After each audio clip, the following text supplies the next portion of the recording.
love it when I open up Audacity, it doesn't immediately crash. You know it's going to be a good day. No babies are dying today. Today was a good day. Hello, my friends. Let's go. Thank you for joining us for the PEBCAK Podcast, weekly information security show featuring some all-around good people. It is week 2 of 2026. I'm Chris Louie, and likely sad because the 49ers got knocked out of Super Bowl contention. How's that? They didn't get knocked out. They're just got to play 3 games to get there. They will. I'm assuming when this podcast goes out, we will likely be knocked out. Oh, come on, man. They're playing. Who are they playing for? Chicago? The Eagles. They're playing the Eagles, and half our defensive line that's is easy. gone. They've beat them. Everyone has the Eagles number now. So I think we're at a 4-1 underdog, I believe, on Kelce. Really? Yeah. Do opposite bet you, but unfortunately I don't bet anymore. My wife told me to stop. So. You gave that up for New Year's too? I think she must have listened to our podcast and talked about how much I lost. She was like, nope. I'm all in on the Niners. F the Eagles, those guys. 49ers faithful. Yeah. With me, I have my co-host Uncle Barbecue, who's getting ready to tune his Ford Raptor up to 1,600 horsepower. Bro, that looks like so much fun. I think they put like a 3.8 liter or 3.1 liter like supercharger on top of it, and then they put in dual turbos, different intercooler, and got that son of a gun up to 1,600. I don't know if it was 1,600 horsepower at the crank or at the wheel. Like if you put it on a dyno, that's at the wheel, right? Yeah, at the wheel would be a lot. That's insane. It's pretty sick though. Yeah. There was other videos of that guy, and like so after he was done with it, it was in the garage. He told his wife to start it, and she started it, got out of her truck. She's like, "You're insane. I'm not driving this." 1,600 horsepower. That's a pretty fast truck. I don't know that it is.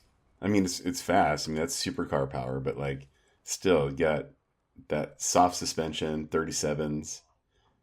You're not running it in 2 seconds, 0 to 60 in 2 seconds. I don't think. Maybe I don't know. Yeah. That's built more for Baja roads, right? Than it is Baja for straight travel, line. right? High wheel travel. Not. For you can still go fast in it, right? Don't get me wrong. But I do wonder, how much can that transmission take at 1,600 horsepower when it was built for 720? You know what I mean? Yeah, a lot. Before it explodes. Yeah, I'm sure it's a lot. Yeah. It sounds insane though. But yeah, that would. And what kind of fuel mileage is that one to get? That's got to be 2 miles to the gallon. 5 gallons to the mile. There you go. Inverse Kramer. When I can't imagine when you buy a vehicle like that, you're going, I wonder what the economy is of that, the fuel economy is of that truck or car. Like, said no one ever, right? I mean, not a concern at all. Yeah. No, yeah. When I bought my truck, I remember it was like it's smiles per gallon is the only thing I care about. Yeah, indeed. And I'm always smiling in that truck. Yeah. And as you can hear, we have Glenn Medina, who just enrolled his son Joey into the Quality Leering Center in Minnesota.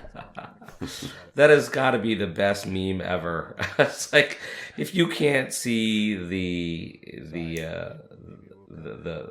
craziness of what's going on over there, it's amazing. But yeah, the Leering Center, awesome. All right, 2026. 2 weeks into 2026, we might already have the meme of the year. Yeah. I don't know what you mean by Joey. I know the Leering Center, but I don't know the reference to Joey. So the investigative reporter Nick Shirley, he goes up to all these like fake Minnesota daycare centers, and he just asks, he's like, I want to enroll my son Joey into the center. Can I have an application? And like all normal questions you would ask like a daycare center, like what's the process to enroll? Can I get an application? Is there a fee? And they can't answer any of that. It's like, yeah, this might not be above board then. Makes sense then. That dude doesn't. I think I saw. I don't know. It was like an interview with him, but he said that Elon was like retweeting him a whole bunch. Yeah. He goes, then he followed him back. He sends him a message like, "Hey, thanks for promoting my stuff." And then Elon wrote back to him, which I thought was kind of cool. Yeah. Elon for all the hate he gets, he's actually a pretty chill guy. Like I remember maybe 3 weeks ago or so, like a random woman on Twitter said, at Elon Musk, like, my mother keeps like bugging me to message you directly because she's having some problem with her Tesla. I know you're not going to see this. You won't respond, but I have to because my mom asked me to. And then he literally responded, it's like, how can I help you? Like, what do you need? and then that's impressive. Yeah. Then the woman's like, oh, my mom's Tesla. It was something like her window won't go down or something. And then he just messaged like, oh, yep, just contact this service center and they'll hook you up. Like, tell him I sent you. To think. He runs several trillion, well, at least $1 trillion company, $2 trillion companies, several multi-billion-dollar companies, and he still has the time to like post on Twitter and respond to his fans. Like, when does this guy sleep? No kidding. Speaking of Tesla, and I know we have to like actually do our pod, but I was watching this video of like it was like the day in the life of an American, maybe expat, living in China. And so he's like going through his stuff, and it was actually kind of a long video, but it got me hooked. I was kind of curious what it would look like.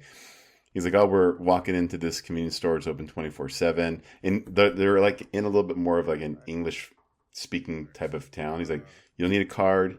You don't need your phone to pay. You just pay with your biometrics, with your hand.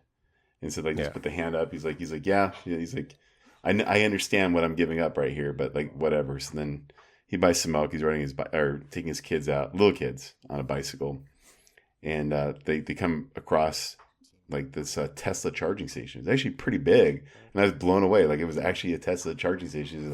He's like everyone thinks that BYD is huge here, but it's like he's like Tesla's got an incredible footprint here as well. I was blown away by that. I mean, it's a huge economy to not enter, right? Yep, indeed. Just ask the NBA. Yeah.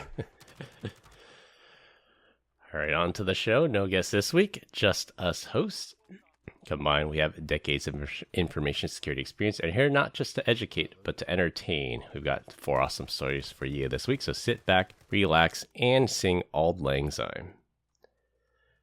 This week, we're going to talk about PlayStation 5 Jailbreak, a win for consumer privacy. For our third topic, Teams is snitching on you, and close with social media resolution talk. Now, before we get started, I just got an email from our buddy, friend of the show, Jamie Harris. We've had him on for a few other shows. He is retiring, so we wish him well and congratulations on your retirement. What? J-Mo, let's go. Yeah, nice. He's a young dude, but I guess he's decided to retire. So good for him. Bitcoin hit an all-time low, and he decided to exit out. Really. He shorted it. Yes. Well, hey, man. I always say when people retire, their meter is broken. Do you know what meter that is? The give an F a meter. Yeah. Yeah, they're give a F meter. Yeah. So. Good for him. We wish him well in his retirement. You know, it's always one of those things that, looking at it, like I think all of us have a number. I think you might be a little bit further away from yours, Chris, just because the kids are so young and some of the things that you want to get done.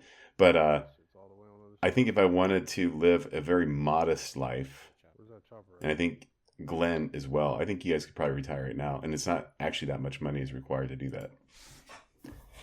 Well, yeah, the problem isn't how much. The problem is how long, right? Yeah. Like, And if I where. knew, if everyone had a magic 8-ball about how long, then they could calculate how much they need. The question is, I've run into several acquaintances or friends, and their parents lived longer than the money they had to start with, and they didn't account for things like RV fuel, right? Driving across, and gas went from $1.30 to $5 or $7, and it's like now they just blew their budget away on fuel consumption. So. Well, and see, that's the part that I say about being modest, because like my parents didn't have a whole lot of money saved from my lens, but they're going to retire, or when they die, they'll probably die with 5 times more money than they actually started with, because you in theory you spend a lot more money up front, and then as your quality of life tends to go down, then the less desire you have to buy crap, right? It kind of goes down the toilet. Yeah. The less taxes the you other pay. side of it, what's the other side of it too? It's like, if you like grew up the way my parents did, when they're frugal to begin with, right? So if you look at Chris and you close the sphincter probably 10 more times, as far as spending habits, even when they retired, they still weren't spending a lot of money, right? So even though they could, they weren't. So they still had the same spending habits retired that they were when they were still making money. Yeah. And the where really matters too, because I mean, conservatively, if I lived in 40 out of the 50 states, I probably could retire. But since I live in such an astronomically high cost of living state with the highest taxes in the nation, I'm probably going to be working till I'm 100. That's by choice, though. No, don't say that, man. You could retire, yeah. You could retire if you wanted to. You just choose to live here, which is a different story. Yeah. I think if I would be happy just to live at home and not take maybe a really nice vacation once every other year, but not multiple times a year, and focus in on eating at home and stuff like that, I could probably get away with it since everything's paid for. So, yeah. Yeah. I mean, speaking of eating at home, I mean, if you look at it, I go out now and I'm kind of disgusted with the way food service has gone right now, right? You go out, you pay, $30-$50 a meal per person, and the meal sucks. The service Even if sucks. it's fast food. Even fast food. Yeah, it's just terrible. Astronomically expensive. We're at that point now. I tell my wife, I'm like, we're just going to stay at home and we're going to cook, right? So... you're about to get a lot of sisig and adobo. Yeah. Dude, I went to like two kind of like really nice steak restaurants. One was called STK.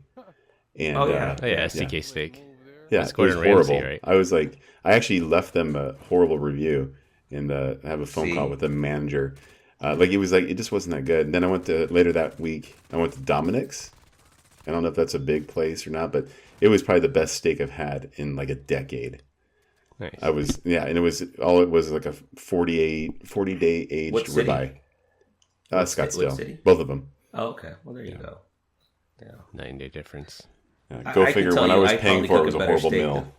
Yeah, I can tell you, I could probably cook a better steak than 99% of the good steakhouses that are out there.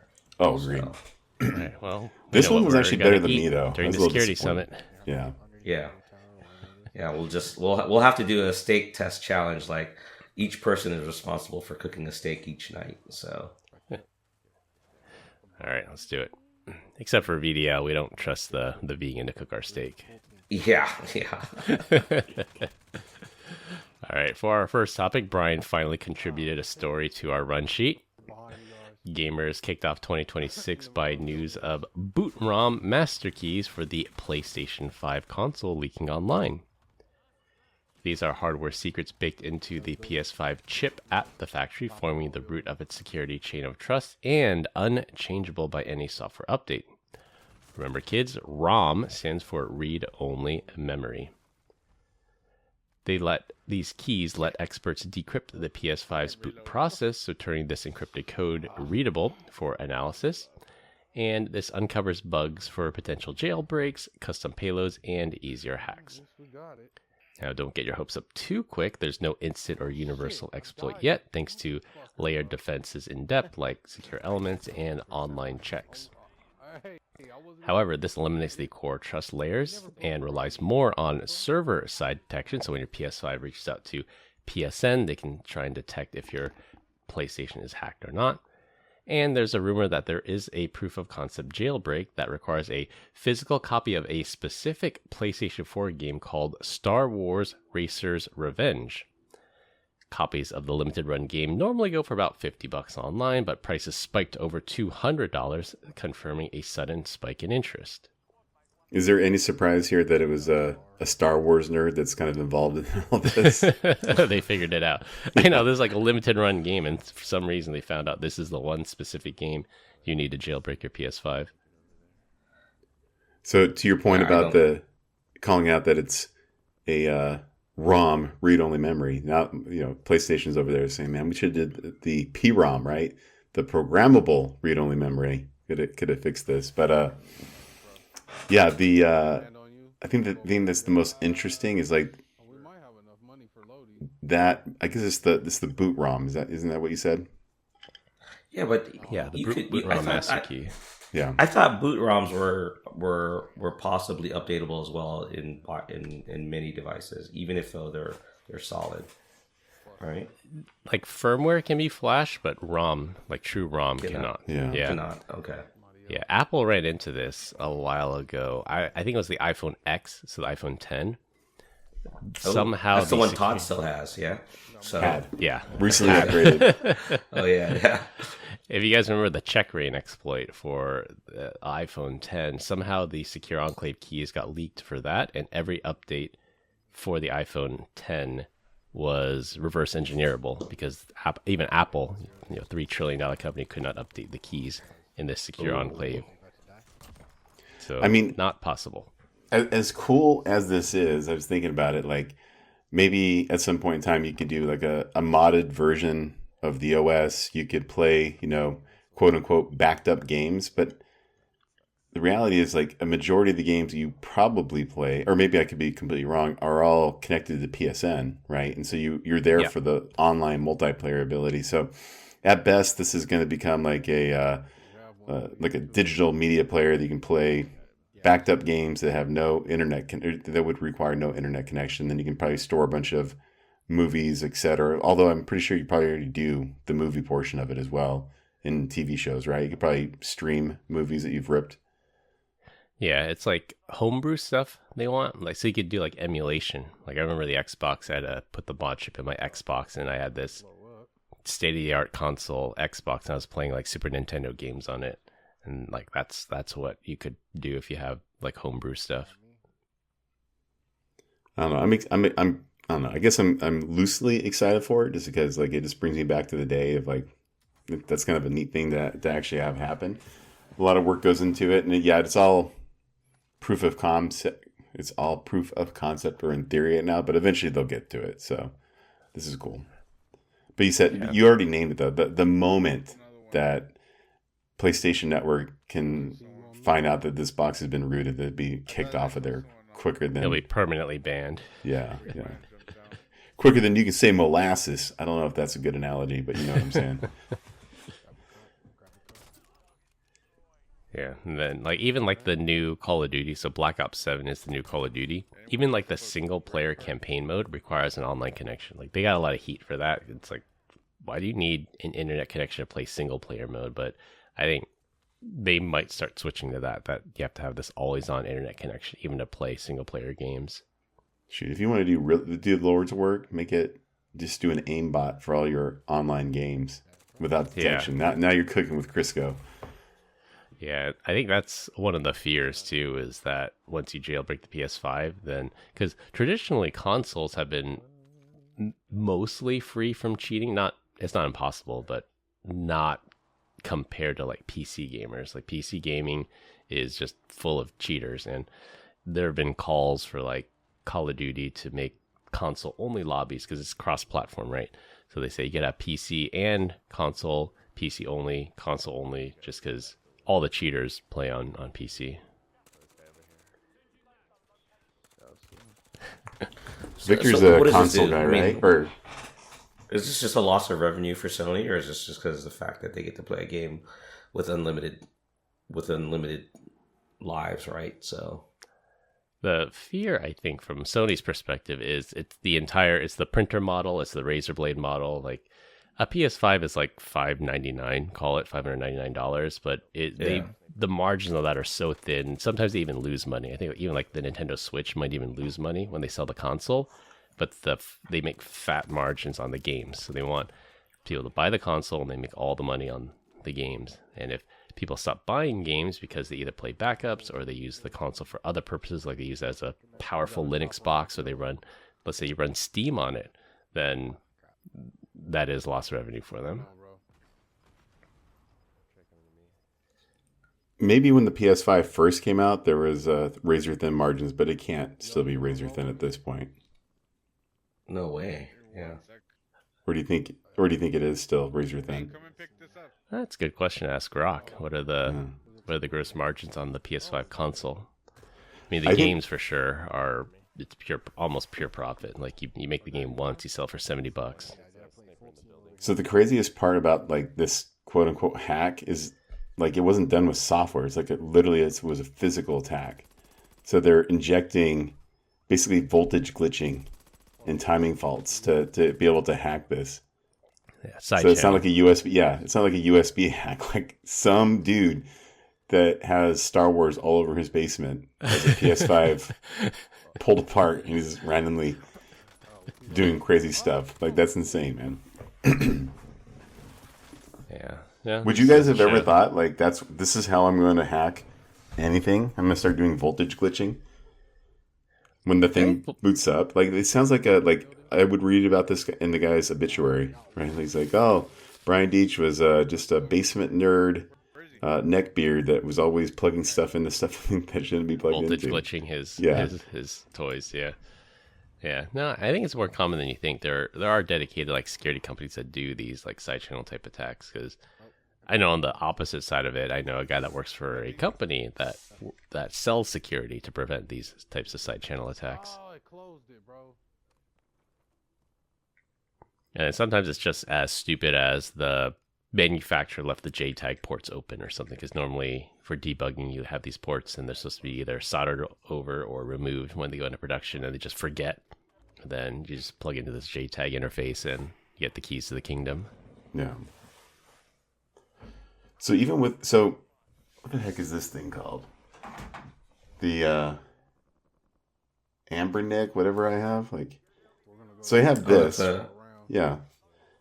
I got one of those. The R36. Is that what that is? Yeah, I think so. It's got like 30,000 games that I paid for on there. Mine here. Yeah, we all got them. So even if you could somehow hack the PS5 and be able to like load PS1 and PS2 and 3, 4 Nintendo games on there and run it, like, would you actually want to? Like, for $80, I bought this thing and I can do that on an airplane. It's sometimes because you could. You know, why did I play Super Nintendo games on my Xbox? Because you could. Yeah.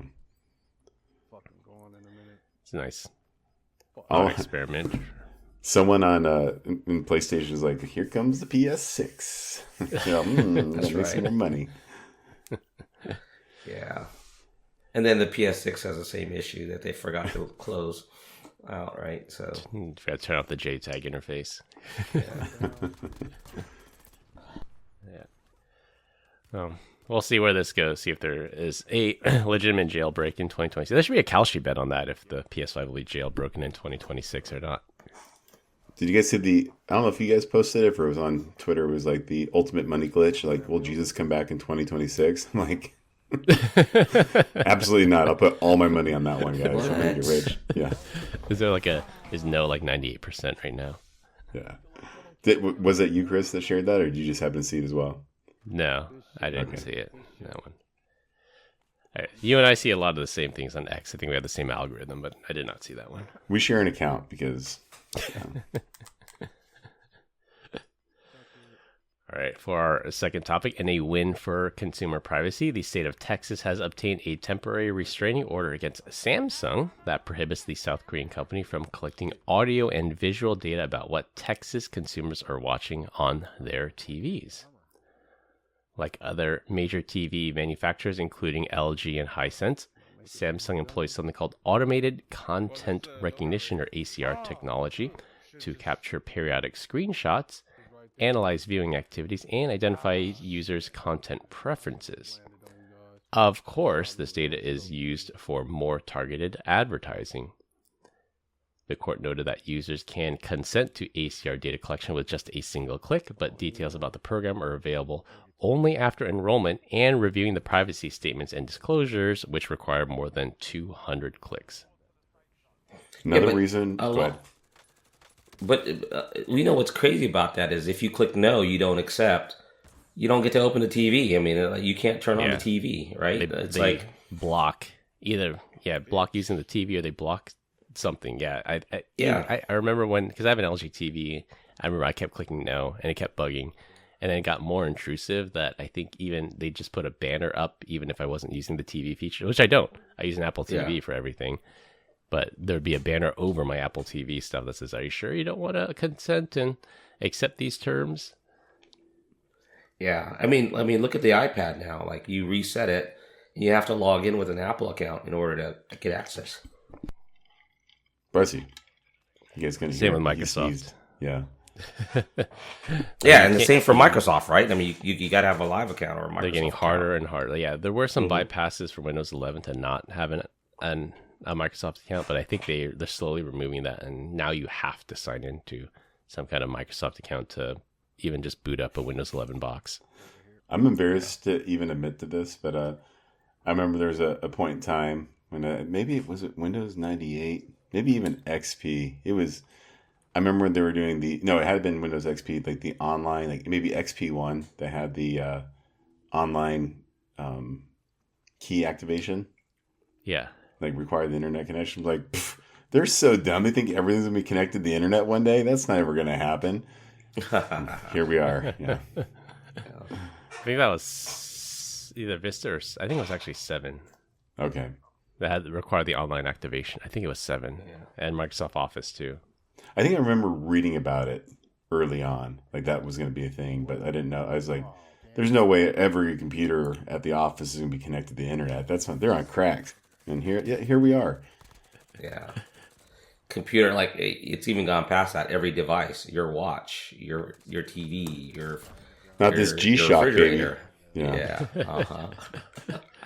Yeah, I remember I had a Cisco ASA. It was a 5505, and the license was for like 20 internal IPs accessing the internet or something. And then eventually I hit that limit, and I had to buy a license to allow more devices to connect out. And now I probably have like hundreds of devices in the house that have to reach out to the internet.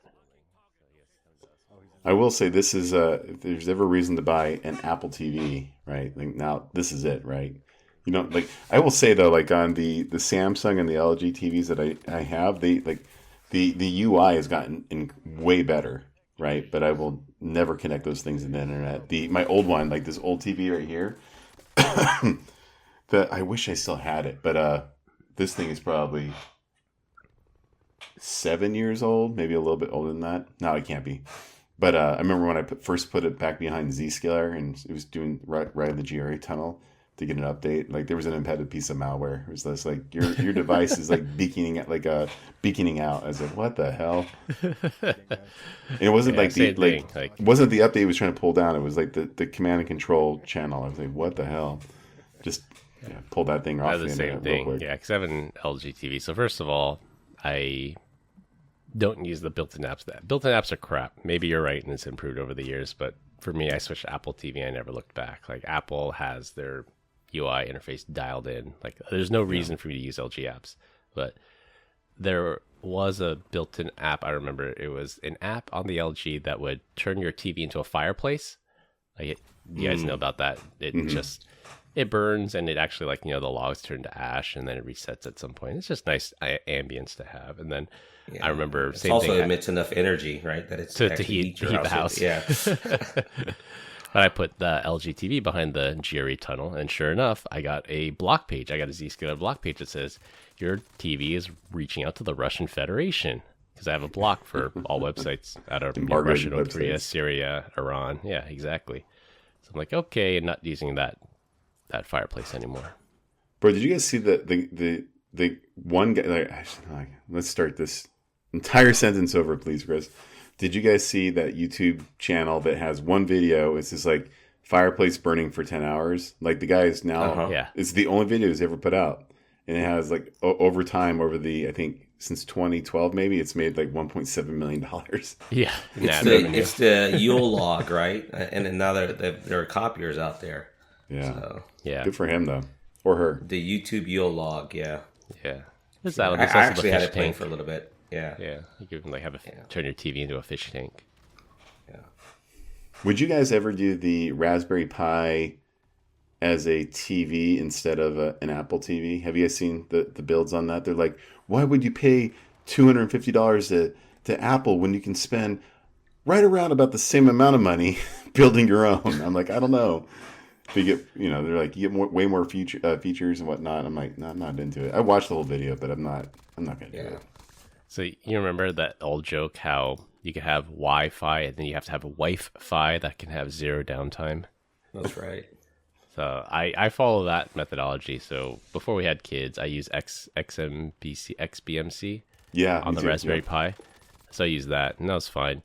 But I'm not saying anything about genders or anything. I could figure it out. Other members in my household were not able to figure it out. So I bought an Apple TV, and that was perfect. And it was worth the cost of the Apple TV to not have to do tech support all the time. I know. I know exactly the conversation you had, and it was that other person saying, "Why do I need a keyboard to operate my TV?" or this phone app. Open up this phone app, and that's your remote control. Yeah. Well, the problem with Apple TV that I see is that you can't turn the TV off. I mean, you have to go manually click in there. Is there a button, really? Because mine can turn it on, but it doesn't turn it off. Yeah, so the power button on my Apple TV powers the TV as well. Yeah, there's a interesting. It's called C. Is it CEC? Is that It's the ARC port? There's an ARC port. There's a specific HDMI port called the ARC port, where the Apple TV can send a signal to the TV to turn off. So I don't even have my Apple TV. Well, I go Apple TV directly to the TV, and then I do HDMI ARC to the sound bar. But I can either like hit the power button, or I can say, Apple TV, push the Siri thing and be like, turn off TV, and it just turns everything off. Yeah, I'm pretty sure it's a setting in the Apple TV. So Glenn, go to your Apple TV settings. There should be something that says turn off TV when I turn off Apple TV or something like that. Yeah.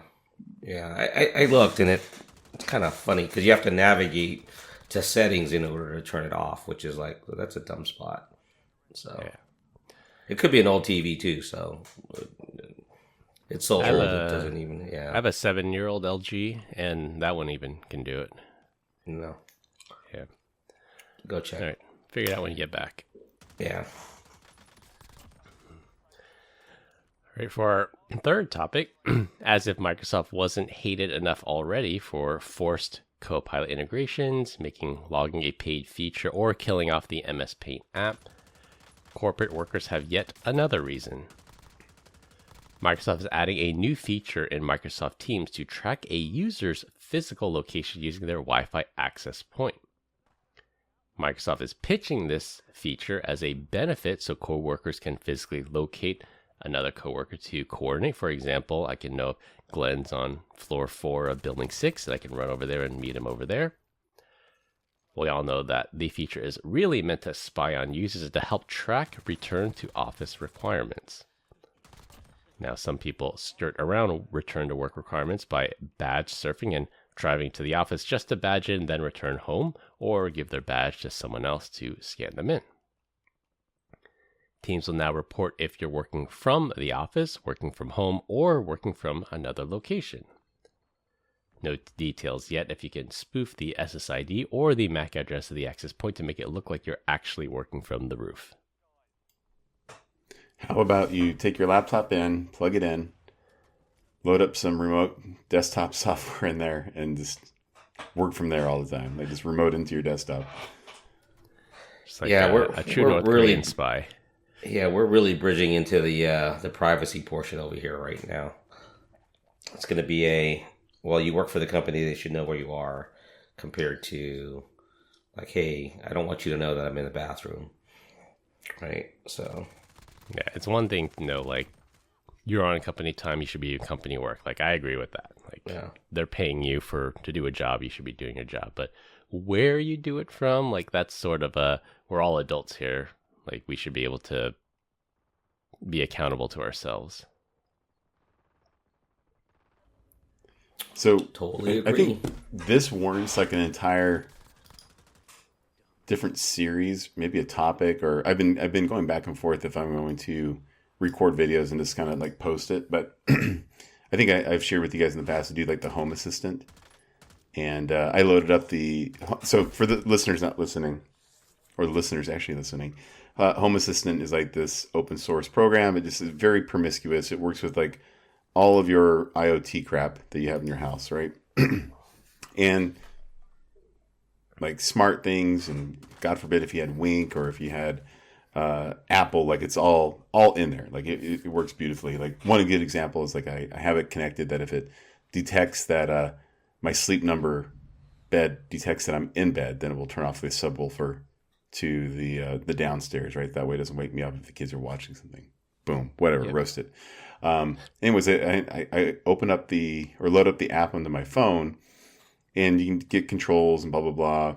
Great, right? And then one day I'm going through the logs, and I'm like flabbergasted. It's just like, oh, Brian's device is charging, is unplugged, has every focus. Like it's, do not disturb, or it's driving, or it's whatever.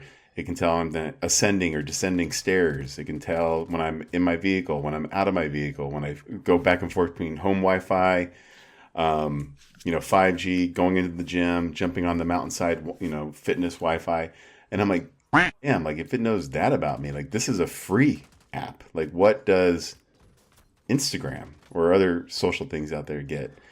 And when you start to look at that, you're just like, not only would it get all this other information, like it gets all that telemetry, but it also knows like how quickly from the moment you woke up, you picked up your phone, opened up the app, you started swiping, right? And watching videos. And it's just like, well, shit, if you went to bed at 2:00 in the morning, now you're up at 6, maybe I should, throw some ads at you for sleeping medication. I have no idea. So I think some Ambien. Well, that's the scary part, right? I mean, that's what's totally scary about this whole thing right now.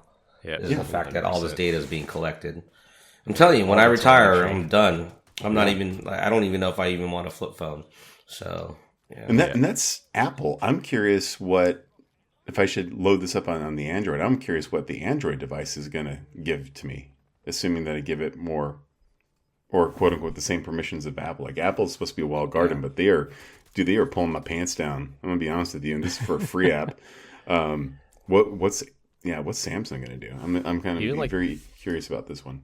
The Google built-in stuff. I remember I attended a talk at, I think it was DEF CON maybe 5 years ago, and they were saying, they bought like a bone stock Pixel phone or something, and they couldn't figure it out. Like this phone was just beaconing out to Google every like 3 seconds or something, sending data, and they were finally able to do. I forgot how they did. They did like a man-in-the-middle proxy or something, and it would say that the Pixel phone would report its geolocation down to like the foot, so not like general location, precise location, and it would report precise logging was turned on, all the signal strengths of every Wi-Fi access point it was near.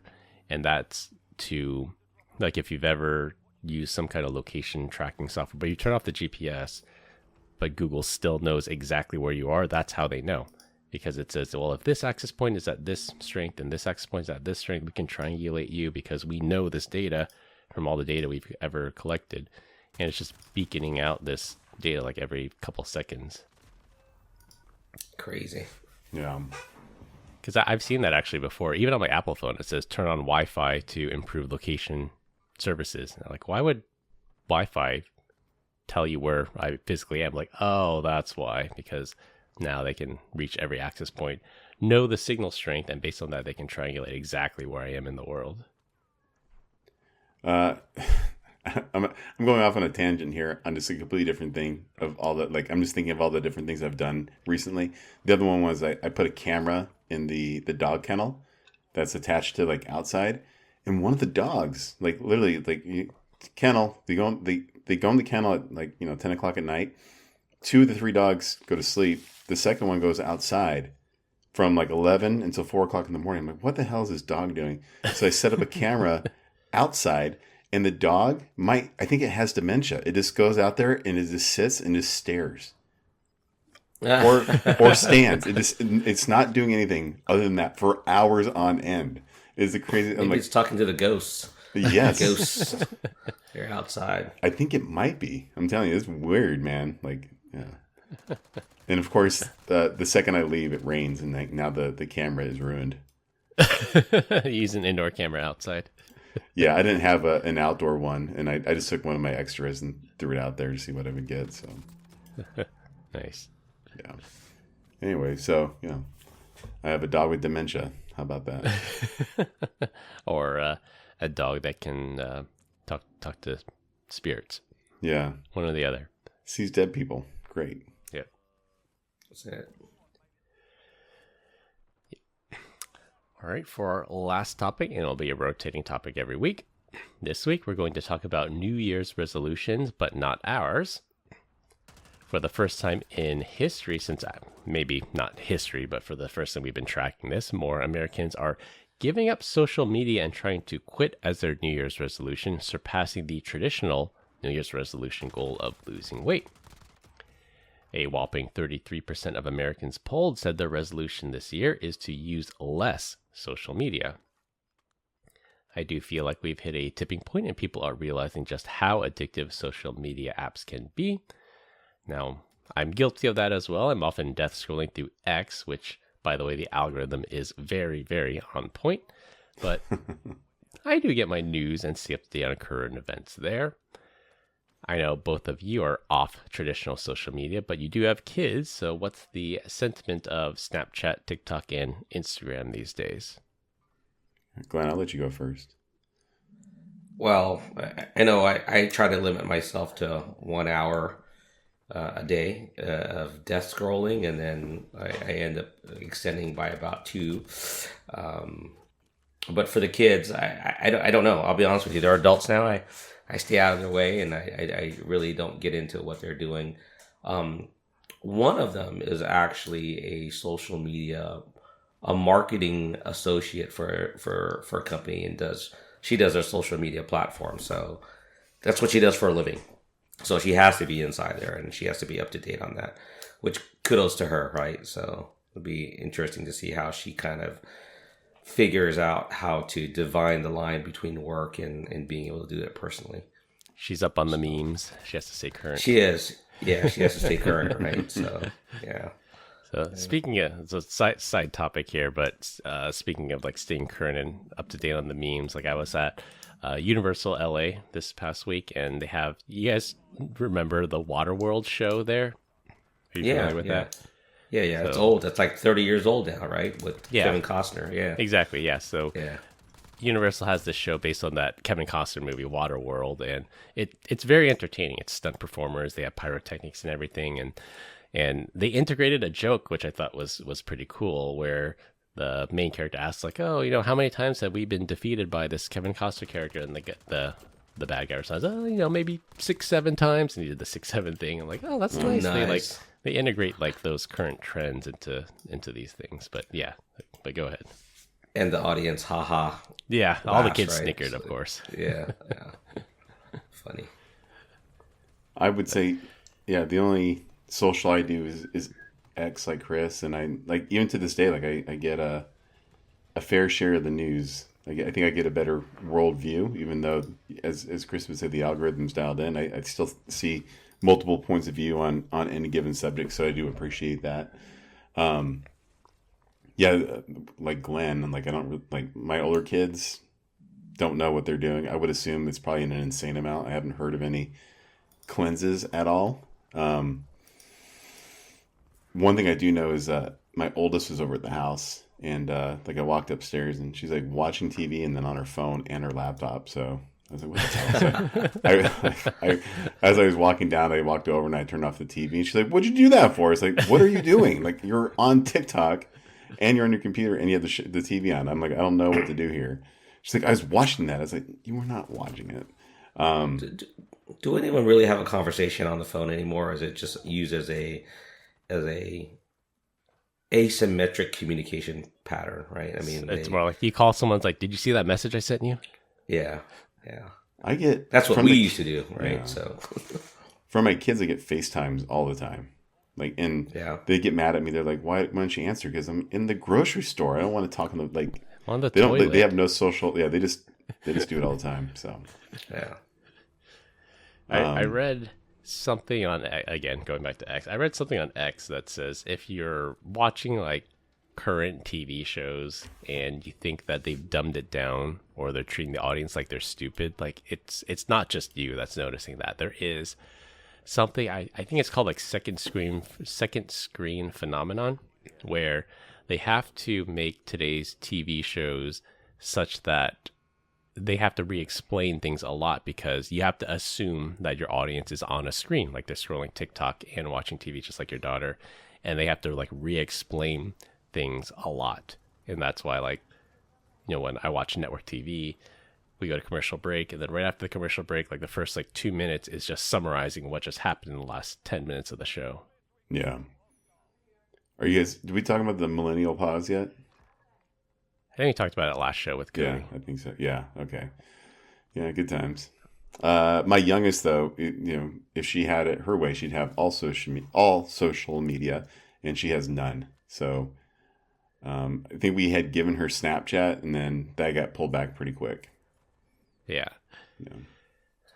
Yeah, we took Pinterest away from my youngest, when she was in her teens, and it was just making her mean. So Pinterest? Yeah. Isn't Pinterest just like have collection pictures, things? right? Yeah. Maybe I'm the boomer, but I'm like, Yeah. isn't this like for like weddings? You just like collect ideas for your weddings. Like, how does Pinterest change? I don't know. behavior? I know it was a hit before the whole TikTok thing, and everyone had moved off of Facebook. Yeah. So I think she was using it for ideas, or people were finding a way to actually socially manipulate, what they were buying, what they were seeing, and whatnot. So, but it was making her really mean. She ended up being a really mean girl. So.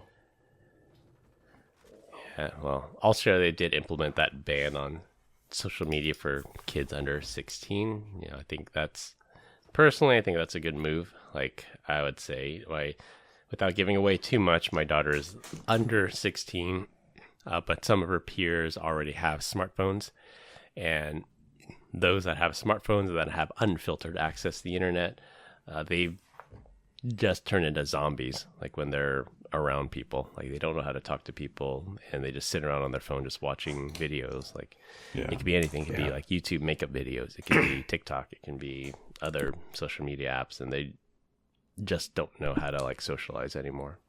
Yeah, go out to dinner. I mean, and go see a family sitting down and see how they interact with each other, or if they're all on their phones, faces and phones. Like, we have a rule, right? No phones at dinner, and I habitually break that. But I get called on the carpet on that a lot. So we try to have that as a standing rule. Yeah, that was hilarious. I told you guys I was at Universal last week, and some of these lines, like, we went on a day where the longest we ever waited was probably like 20 minutes for a ride. It wasn't that bad, but we would get into a line, and a family of 4, even a family of 6, like the oldest, the parents were maybe in their 40s. The youngest was me, like a 3-year-old. Everyone had their own phone. They're just all on their phone in line, just swiping. I was on a plane, and sitting across from me was a husband and wife with a kid. And the kid, I think he was probably somewhere between 6 and 7. You're welcome, kids. Just kidding. He was, I don't know, 6 and 10, somewhere in that area. But he was just completely like, he had his backpack, and he was sitting there reading a book and just minding his own business and really polite. And so, when we got up, I was like, hey, I was like really impressed. Like, no iPad in your kid's hand. He just sat there and read a book and was well behaved. And the mom's like, he's just a nerdy kid. And I was like, well, you should still be proud of him.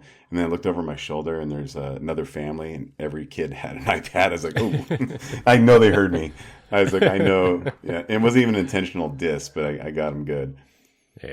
Yeah.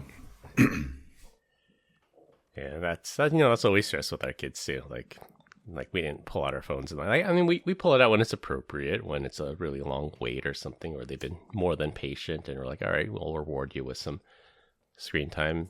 I think it has its place, but for this particular family, like, as soon as they got in line, everyone's just death staring at their phones. Like, this is your time to talk. This is your time to bond. Like, you're at this vacation, this family retreat to be together, and then you could have done this at home. You could have just stared at your phones at home together.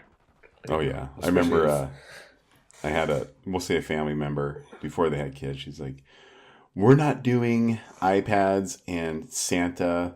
I was like, what? You're not doing Santa? She's like, yeah, it's so mean because there's so many kids out there they don't get presents for Christmas.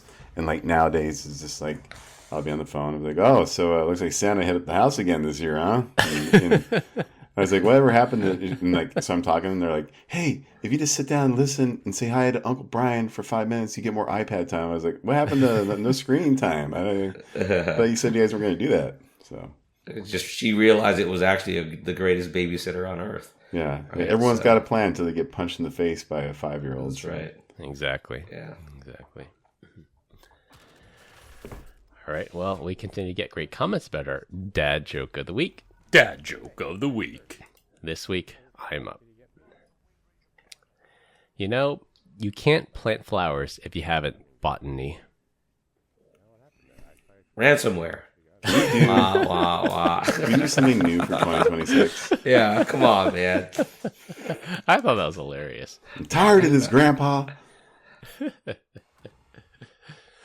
All right, to wrap things up, PlayStation 5's ROM keys were leaked. Samsung got slapped for spying on its customers. Microsoft Teams will start snitching if you're not in the office, and limit your social media this January. That's all we have for this week. We hope you enjoyed this week's episode. Find us all on LinkedIn. Links will be in the description. Follow us on Instagram at PEBCAK Podcast. Thank you to our listeners and subscribers. Rate us 5 stars in the iTunes Store and Spotify, and left us a review. We appreciate you all spreading the word to help grow the show. The best way to find us is to search for the PEBCAK Podcast on your favorite podcast listening app. My co-host Brian Deach and Glenn Medina. I'm Chris Louie. Thanks for listening. See you all next weekend. As always, have a nice day. Bye, Felicia. 237 times. Have a nice day.